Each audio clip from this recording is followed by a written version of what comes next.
राधे राधे। हरे कृष्णा।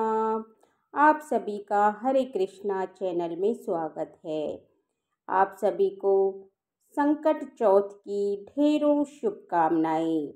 तो फ्रेंड्स, आज की इस वीडियो में हम बात करेंगे कि संकट चौथ किस दिन है।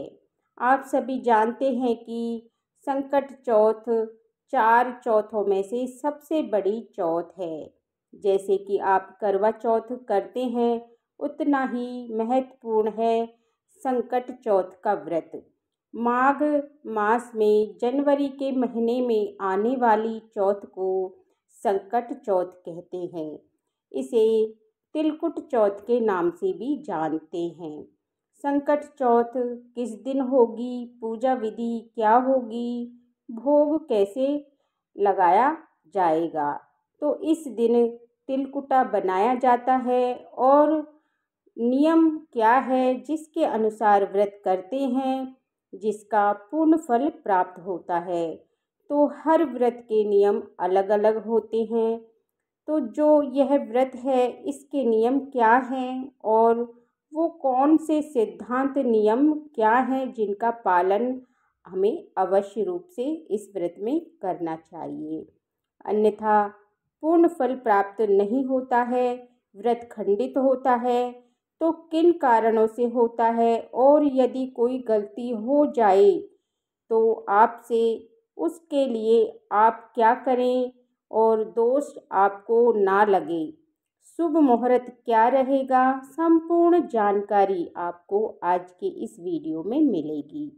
ज्योतिष शास्त्र के अनुसार ये संकट चौथ व्रत मनोकामनाएं पूर्ति और अपनी संतान की लंबी उम्र के लिए रखा जाता है और भगवान गणेश जी और श्री हरि विष्णु की कृपा प्राप्त करने के लिए चौथ माता का व्रत किया जाता है।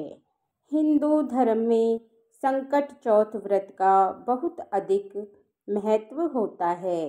हर साल माघ मास के कृष्ण पक्ष की चतुर्थी तिथि के दिन संकट चौथ का व्रत रखा जाता है। संकट चौथ को संकष्टी चतुर्थी या तिलकुट चौथ, माघ चतुर्थी आदि नामों से जाना जाता है। कुछ जगहों पर इसे तिलकुट चौथ के नाम से जाना जाता है। संकट चौथ का व्रत भगवान गणेश को समर्पित है। इस व्रत में चंद्रमा को अर्घ्य देने का विशेष महत्व है। संकट चौथ पर श्री गणपति जी की उपासना से सारे संकट दूर हो जाते हैं। यह व्रत संतान के लिए रखा जाता है। इस व्रत को करने से विघ्नहर्ता गणेश जी संतान के सारे कष्टों को दूर करते हैं। ऐसा माना जाता है कि इस व्रत को करने से संतान निरोगी और दीर्घायु और सुख समृद्धि से परिपूर्ण होती है। इस व्रत को माताएं सुख समृद्धि और संतान की कामनाओं के लिए व्रत रखती हैं। उपवास भी, निर्जला भी रखा जाता है। पूरे 24 घंटे का जो चंद्रमा के अर्घ्य के साथ पूर्ण होता है। चौथ के व्रत में गणेश जी की पूजा की जाती है। कुछ जगह पर सायंकाल के समय चौथ माता की पूजा की जाती है। शाम के समय चौथ माता की आकृति बनाकर चौथ माता की पूजा की जाती है। अग्नि पर भोग लगाया जाता है और उसके बाद चंद्रमा को अर्घ्य दिया जाता है। अब बात करेंगे इसकी पूजा विधि। तो इसकी पूजा विधि क्या है और पूजा हमें कैसे करनी चाहिए। इस व्रत की महिमा बहुत अत्यधिक है। जैसे करवा चौथ की महिमा है, वैसे ही संकट चौथ की महिमा बहुत अधिक है, क्योंकि पति और पुत्र दो चीज़ें हैं जो महिलाओं के जीवन में बहुत अधिक महत्व रखती हैं।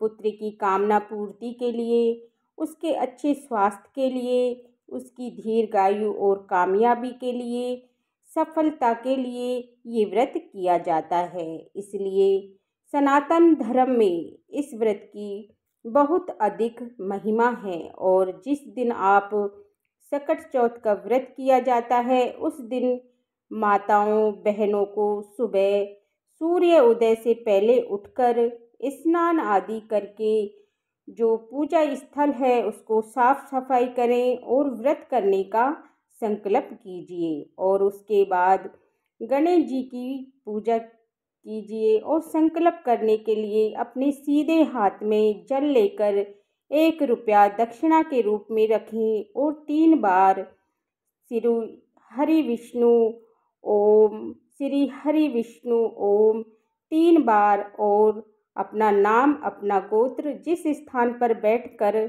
संकल्प कर रहे हैं और प्रभु आज के दिन हम सकट चौथ का संकल्प कर रहे हैं और इसे स्वीकार कीजिए और संकल्प भगवान के चरणों में अर्पित कर दीजिए। और यदि आप सुबह पूजा कर रहे हैं तो गणेश जी की पूजा कीजिए और माता लक्ष्मी की पूजा कीजिए। आप साथ में कर सकते हैं और चौथ माता की पूजा करके कथा सुन सकते हैं और आरती कीजिएगा। और कुछ जगह पर गणेश जी की पूजा की जाती है और कुछ जगह पर चौथ माता की पूजा की जाती है।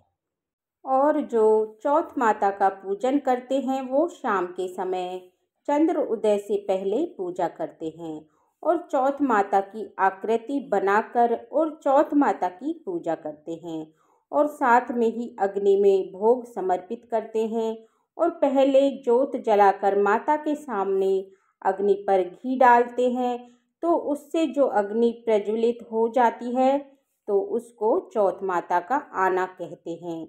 चौथ माता आ गई है फिर उनको भोग लगाया जाता है और भोग में आपको विशेष रूप से तिलकुटा बनाना होता है, तिल के लड्डू बनाने होते हैं। तो सुबह जब गणेश जी की आप पूजा करते हैं और शाम को चौथ माता के पूजा कर रहे हैं तो भोग लगाया जाता है। तो गणेश जी को भोग लगाएं तो विशेष रूप से ध्यान रखिएगा कि आप गणेश जी के भोग में आप तुलसी का पत्ता ना रखें। तो ये गलती हमें नहीं करनी है, तो व्रत खंडित हो सकता है क्योंकि तुलसी माता कभी भी गणेश जी को नहीं चढ़ती है, इससे आपका व्रत खंडित हो जाएगा। और भोग लगाकर आचमन करा करके इस प्रकार से आपकी पूजा पूर्ण हो जाती है। और अगर आप रात्रि को पूजन कर रहे हैं तो रात्रि को चौथ माता का पूजन कीजिए और उनको भोग लगाएं और उसके बाद चंद्रमा उदय हो जाएगा तब चंद्रमा को अर्घ देंगे। तो उस जल में हमें थोड़े से तिल या अक्षत डालें और थोड़े से हमें सफ़ेद फूल डाल लीजिएगा और कच्चा दूध डाल लीजिएगा क्योंकि बहुत उत्तम फलदायी होता है। तो आप जब अर्घ देंगे तो आपके लिए बहुत उपाय के तौर पर बहुत ही लाभदायक होगा। अगर आपके कोई बच्चे या स्वास्थ्य की परेशानी चल रही है तो इस उपाय को करके देखें, अवश्य ही आपको लाभ मिलेगा। और जब चंद्रमा को अर्घ दें तब ओम चंद्रमाय सह नमः इस मंत्र को आप अवश्य 5 बार बोले। इससे चंद्रमा प्रसन्न होते हैं और चंद्र जी है जो मन के देवता हैं। और आपके जीवन में कोई मानसिक परेशानी चल रही है तो चंद्रमा की पूजा उनसे करवाइए, ये अवश्य ही उनको लाभ मिलेगा। अब बात करते हैं जो चौथ का व्रत है जो किया जाएगा। तो कब किया जाएगा? तो चतुर्थी तिथि 17 जनवरी को सुबह 4:06 पर और ये समाप्त होगी 18 जनवरी को सुबह 5:30 पर। ऐसे में संकट चौथ का जो व्रत है वो सूर्य के मुख से चतुर्थी तिथि रहेगी 17 जनवरी को। तो 17 जनवरी को सकट चौथ का व्रत किया जाएगा 2025 में। और जो चंद्रमा को जो अर्घ देंगे उसका जो समय रहेगा 9:09, लेकिन ध्यान रखिएगा प्रत्येक जगह और समय में अलग अलग होता है। चंद्रोदय का समय तो इसका ध्यान रखिएगा। तो ये थी जानकारी सकट चौथ के बारे में।